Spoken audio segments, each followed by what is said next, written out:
Hello finally आम आसिक पहुँची जाइछु केरला रे। आसिक फर्स्ट आम आमर ब्रेकफास्ट करथिलु। ब्रेकफास्ट कर सारा पर गोटे टैक्सी बुक करिकी आम जाइलु आम रिसोर्ट आड़ को जीवा बाटर एमती सुंदर सुंदर व्यू देखा मिलूला। जेहेतु आमको 4 ରୁ 5 घंटा लगी आम स्टेशन रू रिसोर्ट को पहुँचापी तो बाटर आम ये लंच भी करदेलु। लंच रे आम ऑर्डर करथिलु प्रॉपर गोटे केरला थाली से एमती कदली पत्र खाइबा को दौले। बहुत बढ़िया लगी खाइबा भी बहुत टेस्टी थिला।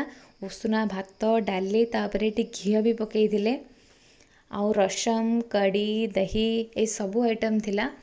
ये आम लंच कर सारा पर बहुत बढ़िया लगी लंच बहुत टेस्टी थिला। तांकर एमती कदली भी गोटे दियंती कदली सब थिला कौन कौन थिला मु नेक्स्ट वीडियो रे आनिबी प्रॉपर लंच रो थाली रे। तापर आम आसिक पहुँची जाइलु रिसोर्ट पाखे। रिसोर्ट रे से माने जीप पठेइथिले हमको आनिबा पई काहेकि ना ए रोड रे जाई परिबनी कार। तापर कौन कौन सब हैला आसीबा नेक्स्ट शॉर्ट्स रे।